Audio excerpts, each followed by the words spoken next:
तो आज की वीडियो में हम जानेंगे मार्फोलॉजी के बारे में। मार्फोलॉजी कैसे डिफाइन करते हैं। अगर आपके पास कोई वैल्यू मिला हो, यानी कि हीमोग्राम का आप टेस्ट कर रहे हो और रेंज कम या ज़्यादा है, तो कैसे मार्फोलॉजी डिफाइन करोगे, ये इस वीडियो के अंदर हम जानने वाले हैं। तो चलिए हम शुरुआत करते हैं। सबसे पहले हम चालू करते हैं आरबीसी से। अगर आरबीसी अगर आपका हाई होता है तो इसको हम बोलते हैं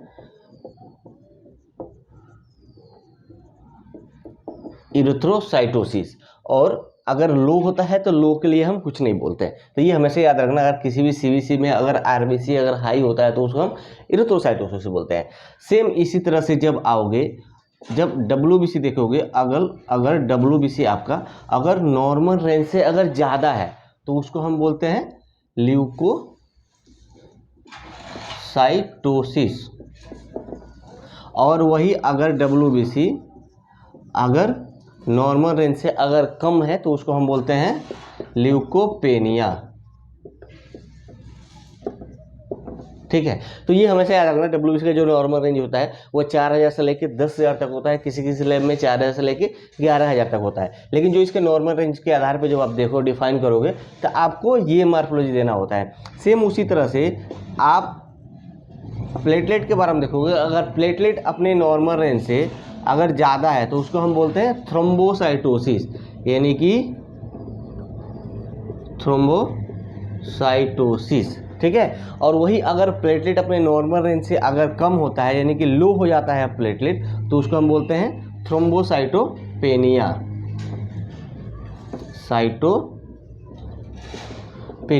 अब ये प्लेटलेट को हम थ्रोम्बोसाइट क्यों बोलते हैं? क्योंकि जो प्लेटलेट होता है उसका काम होता है हमारे ब्लड को जमाना, यानी थ्रोम्बिंग करना। जहाँ पे अगर ब्लीडिंग होता है उस ब्लड को स्टॉप करता है ये प्लेटलेट हमारा। इसका काफ़ी ज़्यादा अहम रोल होता है, तो इसलिए इसका दूसरा नाम होता है थ्रोम्बो।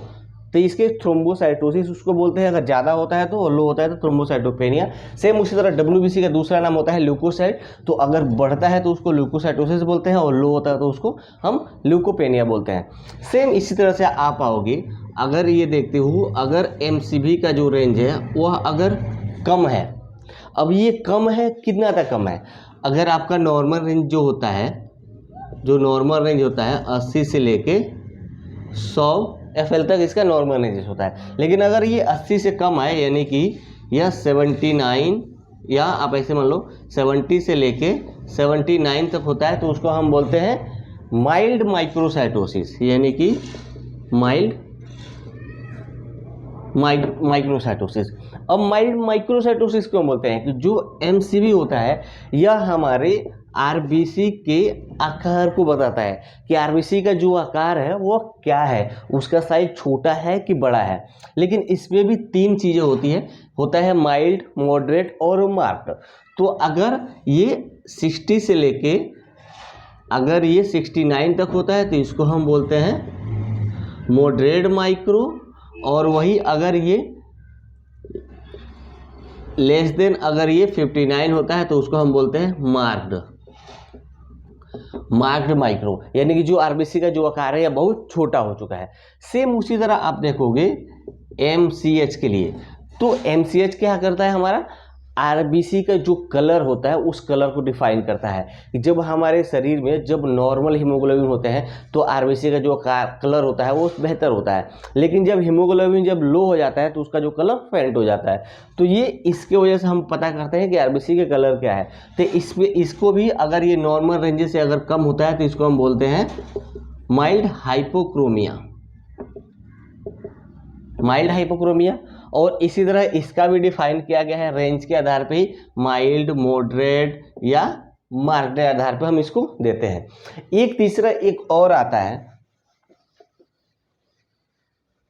आता है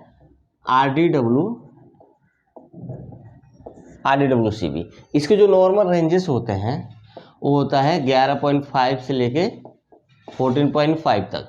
ये अलग अलग लैब में थोड़ा बहुत डिफरेंस होता है, लेकिन ये सेम होता है। लेकिन इसका जो रेंज अगर नॉर्मल रेंज से अगर ये बड़ा हो जाए तो इसको हम बोलते हैं माइल्ड एनाइसोसाइटोसिस।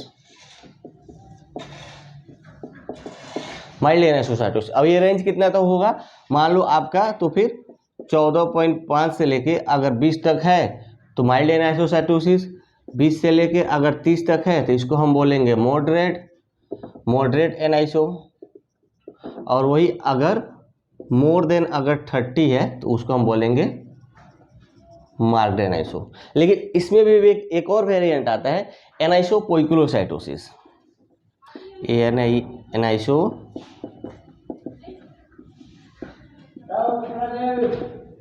पोइक्लोसाइटोसिस। अब एनआईएसओ पोइक्लोसाइटोसिस हम कब देते हैं, तो मैं आपको बता दूं जो एनआईएसओ पोइक्लोसाइटोसिस होता है यह आरबीसी के अलग अलग शेप को दर्शाता है।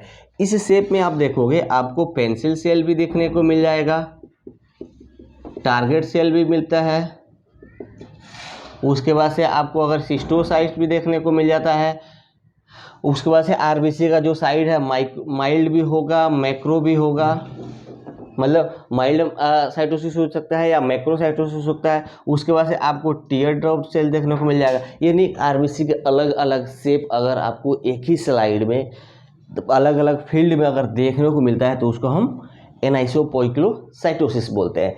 तो इस आधार पे ये सारे के सारे मार्फोलॉजी आपको देना होता है। तो अगर आप सिर्फ सोचो कि आपके पास कोई रिपोर्ट आ जाए और रिपोर्ट के आधार पे ही आप सोचो कि आपको मार्फोलॉजी देना है, तो ऐसा नहीं किया जाता है, क्योंकि ये चीज़ें ये मार्फोलॉजी देने के लिए आपको माइक्रोस्कोप की ज़रूरत पड़ती है।